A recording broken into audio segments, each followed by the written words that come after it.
Welcome to Decode Your Burnout, the podcast where we crack the code on burnout based on three primary factors: your programming, environment, and personality. We also feature experts who debunk the myths about what it takes to be successful in their industry and spin those tips to fit the workplace so you can optimize the way you work. I'm your host, Dr. Sharon Grossman, a psychologist turned coach, author, and burnout expert. If you're burned out and want to go from exhausted to extraordinary, book a free breakthrough session with me by going to bookachatwithsharon.com. And if you want to see how you're doing and what to focus on next, download the Burnout Checklist. You'll find the link in the show notes or go to bit.ly/checkyourburnout. Now let's get started.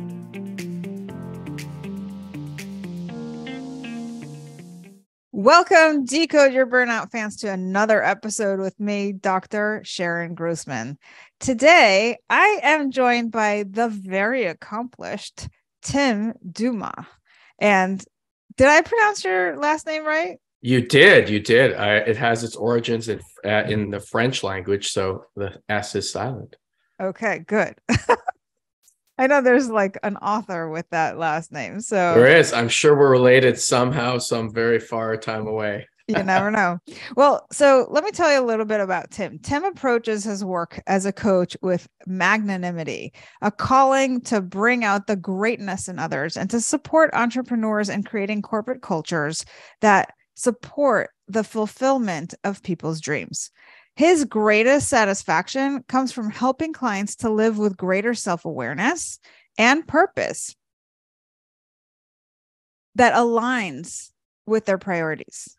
Now, this people-centric approach is grounded in his deep experience in owner-related businesses, building to scale, and in family-owned retail, hospitality, tourism, charitable, and professional services sectors. So lots of things going on. A certified coach, speaker, and trainer with the John Maxwell team. Tim is also a certified facilitator and trainer with the Extreme Leadership Institute, a partner and consultant with the Virtuous Leadership Institute, a forum chair with McKay CEO Forums, and a partner and COO with Jack's Beer, Wine, and Spirits.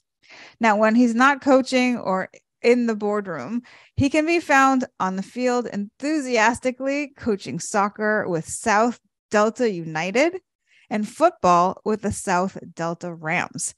He and his wife, Stephanie, reside in, and you're going to have to help me on this, Tawasin, British Columbia, just outside of Vancouver. Tawasin, British Columbia. Okay, it's got a very funny spelling. Just outside of Vancouver, and they live with their 6 children. So, wow, Tim, that is quite a bio. There you go. Yeah. Basically, you can sum it all up in coaching. When I'm coaching by day, talking to people like you, and going into my next session a little bit here with a business group, and then really in the afternoons and evenings, coaching middle school and high school sports. You are a busy guy.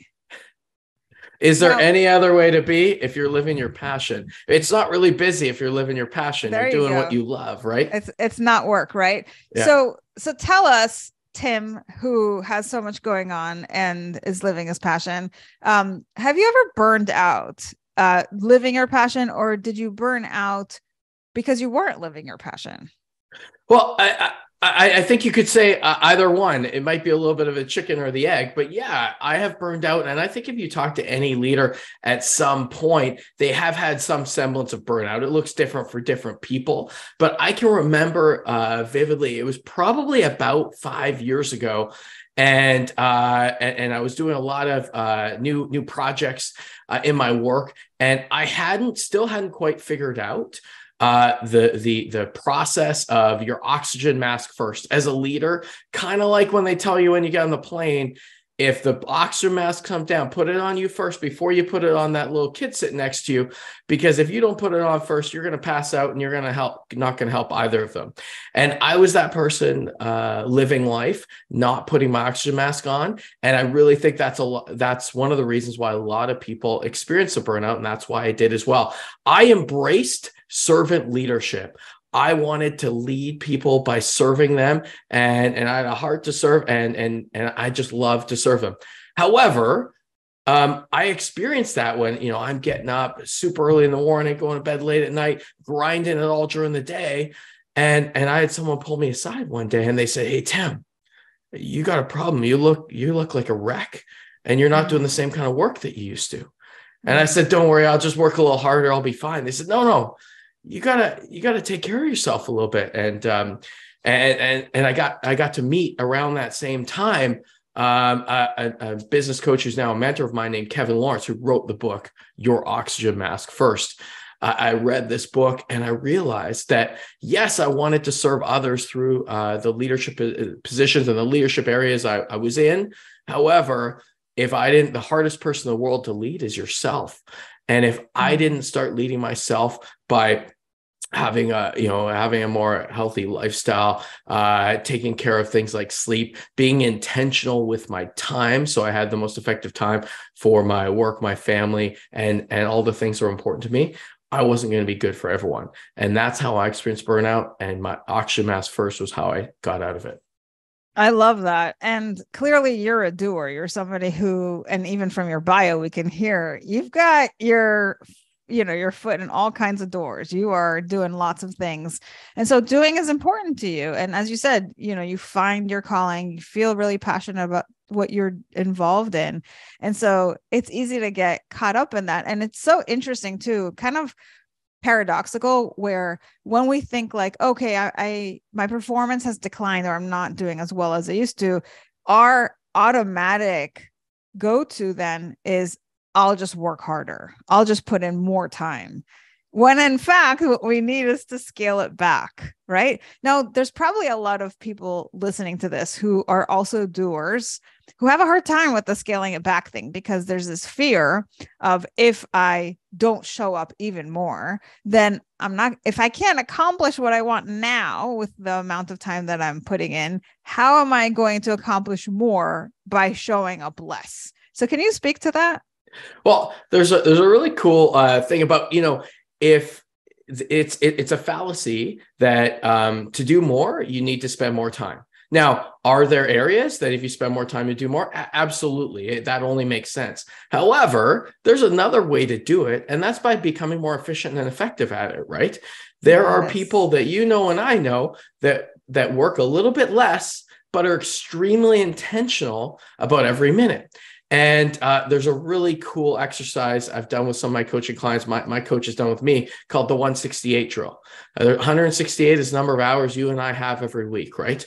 And if you look through and you look intentionally about how you're utilizing those hours, you start to think to yourself, and I started to think to myself, how exactly do I want to use those hours? And how am I going to use them most effectively? And if I only have this many hours in the workday today, what am I going to do? What are the most important things to do? And you know what? Most businesses don't ask themselves, what are the most important things for us to do this day, this year, this month, this week, this quarter? And most people, even more people don't, right? I was just with a client doing strategic planning, and we went through what are the three most important things for us to accomplish this year.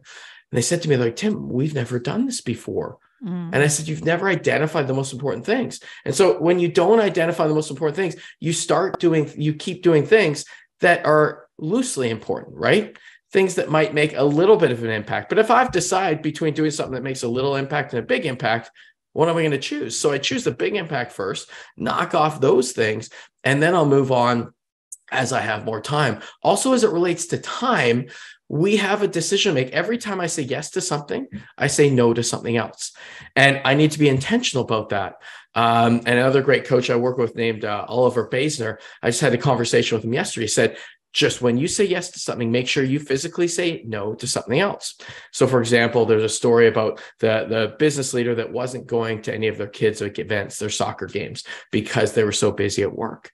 And the coach said to this person, they said, well, just tell your kids that that it's just not important for you to go to one of their soccer games right now. And they said, I couldn't possibly do that. That's not true. And the coach said, well, that's the way you're living. So living is proof of what is your truth. So you have to decide for yourself, what are you going to say yes to? And what are you going to say no to? Every time I say yes to things. And when I discovered some of that burnout, I was saying yes to work things because they're right in front of me. But I was often saying no to sometimes my wife, my kids, and I didn't physically say no to them with my mouth.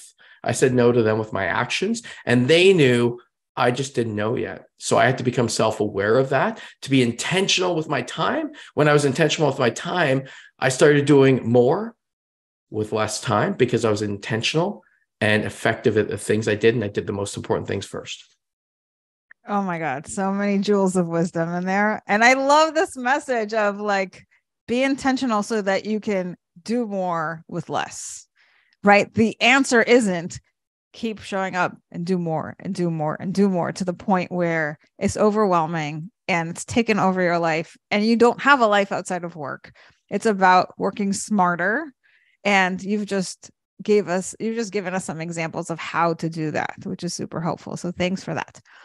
Now, I know you also have 3 myths that you've prepared for us that you are going to debunk. So go ahead, take us through the first one. Okay. The first one is love has no place in the workplace. Often when I profess my love to you in the workplace, what's the first thing you do? You call HR and say, get rid of this Tim guy. He just told me he loves me, right? Isn't that a horrible thing? However, have you ever met anyone that said to you, you know what, Sharon, I'm really looking for a lot less love in my life. I've never met anyone that said that to me, right? However, the reason why you call HR is because we have a misunderstanding about what the word love means, especially in our North American culture, right? If you look at the Greek language, they have multiple words for love, right? They have eros, which is the word for love that we think that's why we call HR, romantic love, right? They also have agape love, which is unconditional love. They have storge love, which is like when I say I love pizza, right? They have all these different, they have philia love, which is love between brother and sister, cousins, coworkers, friends. But what that love means, so if I say that philia love, that love between friends, it means I got your back. It means I love you. It's just not in the way that we might normally think in North American culture. So can you imagine working for a company that said, Sharon, we love you. We got your back. We got your best intentions at heart, and we're going to work together for the betterment of you both personally and professionally. Do you want that kind of love in the workplace? I have to think that everybody's going to say yes to that. I've never had anyone, of all the people I've spoken to, I've never had anyone say no to that, right? Yet, when we first bring that word love into the workplace, people get weird, right? So one of my goals, and with one of my mentors named Steve Farber, who wrote the book, Love is Just Damn Good Business, we're trying to bring love back into the workplace and make sure that people know love is not a dirty word if we have more of that in our society, in our workplaces, etc. So love is actually, as Steve Farber would say, love is just damn good business. And when you bring love into the workplace, when you operationalize it as in how you love your customers, your coworkers, the people, your vendors, that's when great things happen. And that's why love absolutely not only has a place in the workplace, is the birthplace of leadership in the workplace. Yeah. So what you're saying is there's a misunderstanding or like a misinterpretation of the word and what it means.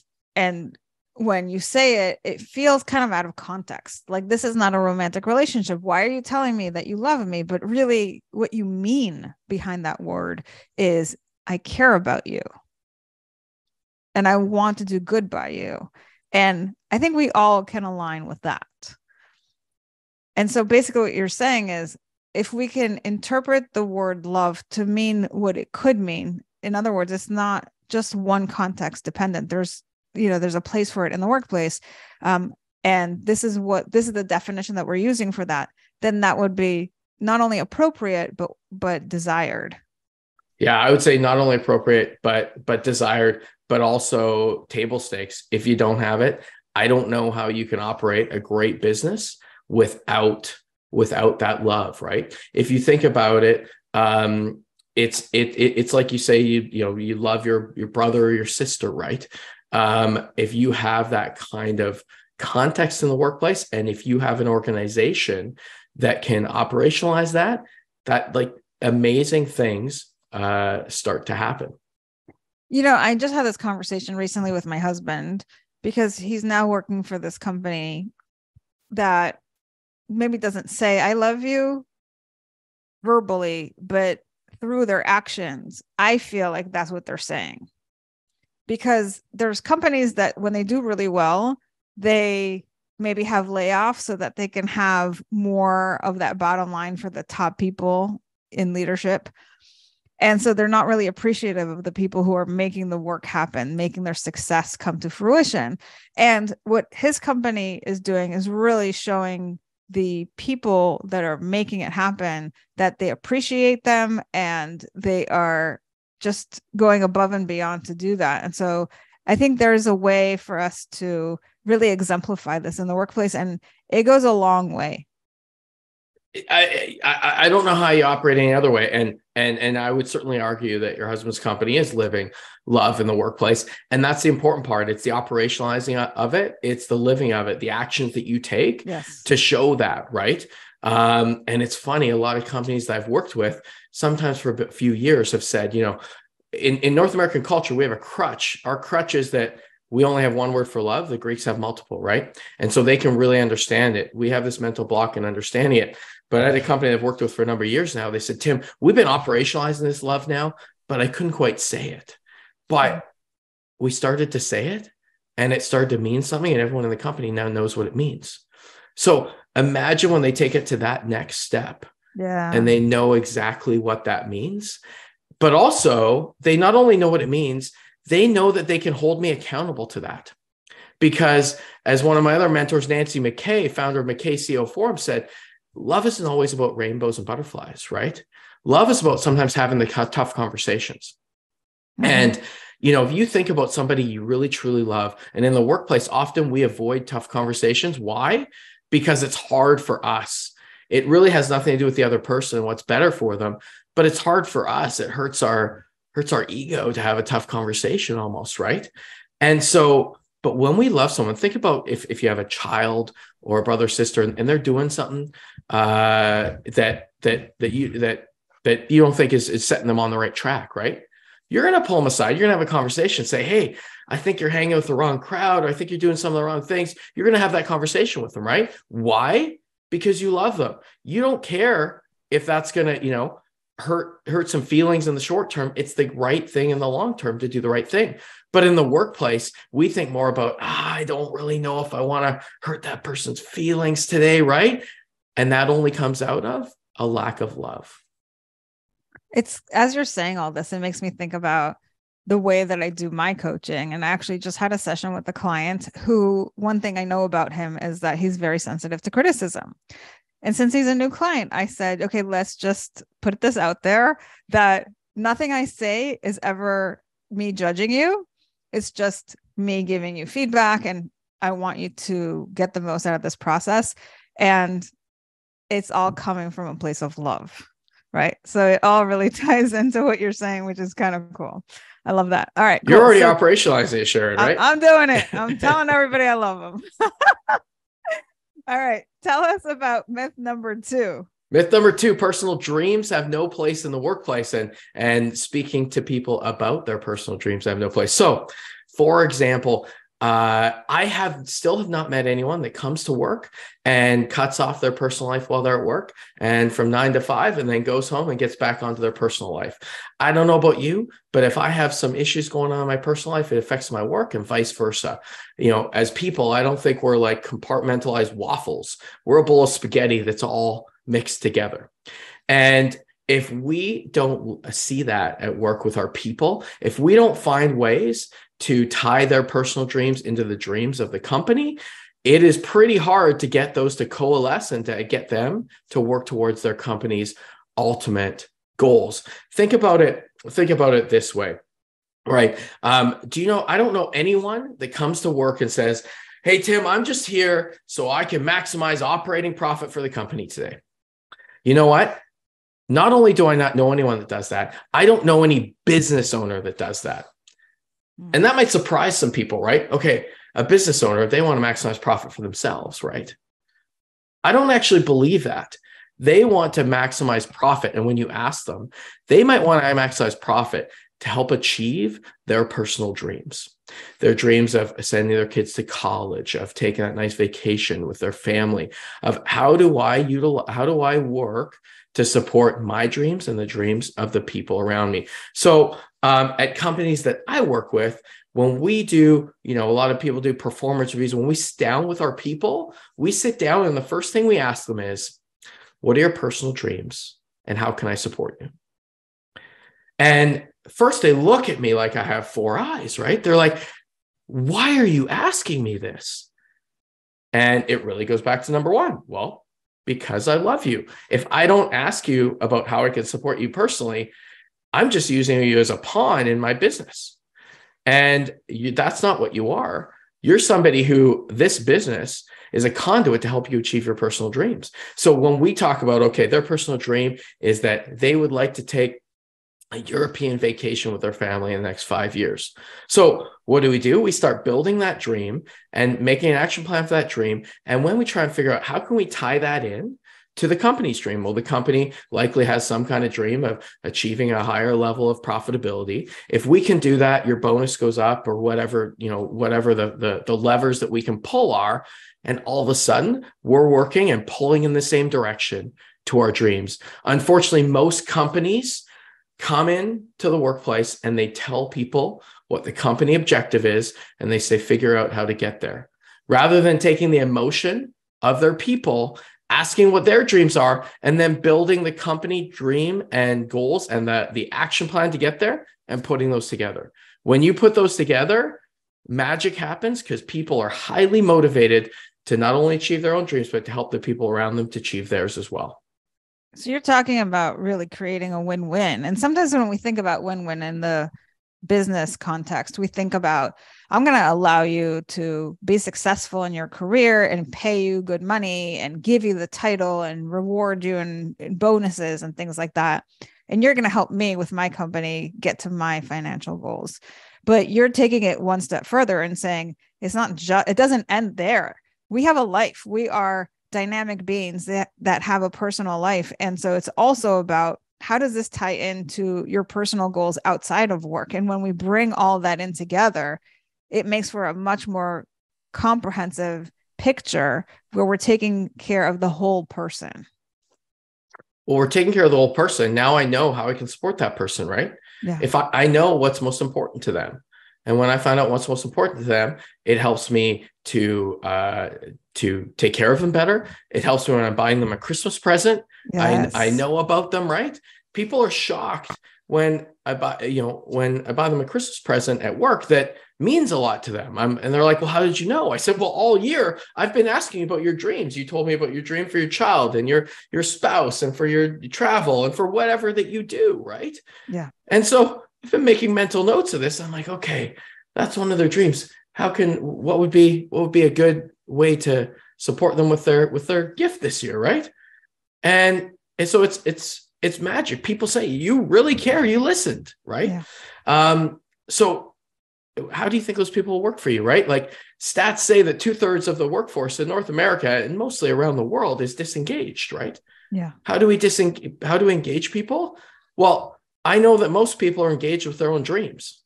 So when I engage people in their own lives, generally they start to engage more in the workplace because it's engagement in their own life and the life of others around them. I love that, because disengagement is actually one of the things that happens when people are burned out. And so this is kind of a note for people who are leading businesses to really prevent burnout and increase engagement, you have to take note of the person's dreams, not just at work, but also outside of work. Fantastic. All right. You got one more for us. One more. Leadership has nothing to do with the position you hold. A lot of people think a leadership is a position. It has nothing to do with that, especially when you look at the definition. And when I became a leader in the business world close to 2 decades ago now, I didn't know what leadership meant. I had played, sports throughout my life. I'd been in leadership positions in high school. I didn't know what it meant. So like any good child of the 80s, I go to the dictionary. I open up the dictionary. Do you know what it says? The definition of leadership is the act of being a leader. And I'm like, if I wrote that on my 3rd grade test, I would fail because as I know it, you cannot define a word by the root of its own word. It makes no sense. So I had to go further. So I went on a few-year journey of reading leadership books, trying to read about talking to people, what anybody had thought about what leadership really was. And there's some great definitions, and there's some outstanding people who have written outstanding things about leadership. But I found nothing better than this. I read a book called Virtuous Leadership by a guy named Alex Havard a number of years ago. Got to meet him, and he's now become a mentor of mine as well. Wow. And in his book, he defines leadership as the word which you mentioned at the beginning, magnanimity. I had no idea what that word meant. I didn't even know how to say it. But he defines it as the spirit of striving for greatness by bringing out the greatness in others. And by that definition, it doesn't matter what your position is in an organization. Top of the hierarchy, bottom of the hierarchy, anybody can strive for greatness by bringing out the greatness in others. And that's really the definition of what leadership is. And how do you do that? Well, you go back to myths number 1 and 2. You bring out the greatness in others by asking about what their dreams and how they can bring out the greatness in themselves. Because if I don't know what their dreams are, how can I bring out the greatness in them?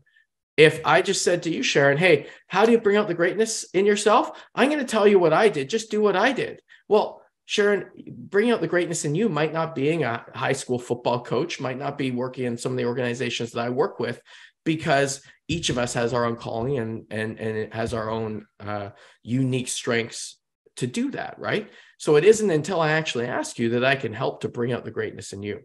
Number 2, and what is that really? That really comes in the semblance of, well, that's love.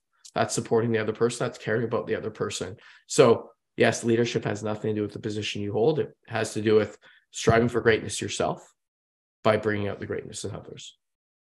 Well, Tim, you have done such a phenomenal job of not only debunking these myths, but also having them all come together in such a beautiful way. So thank you very much for that. Now, if somebody is listening to this and they want to learn more about you or perhaps even work with you, where should they go?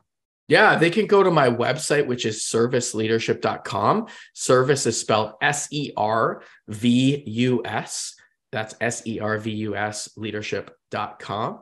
They can also email me at T-Dumas at serviceleadership.com. You can find me on LinkedIn and contact me any way that you like. I would absolutely love to talk to any of your listeners. Amazing. Well, again, thank you so much for being here. I think we've covered so much in so little time. And I encourage you guys, if you're listening to this, to maybe go back and listen again and maybe take some notes, because there's a lot of real gems in this episode. Now, for all of you thinkers out there, what did you think of the show? If you are a feeler, how did hearing this make you feel? And for all of you doers, what are you going to do based on what you've heard?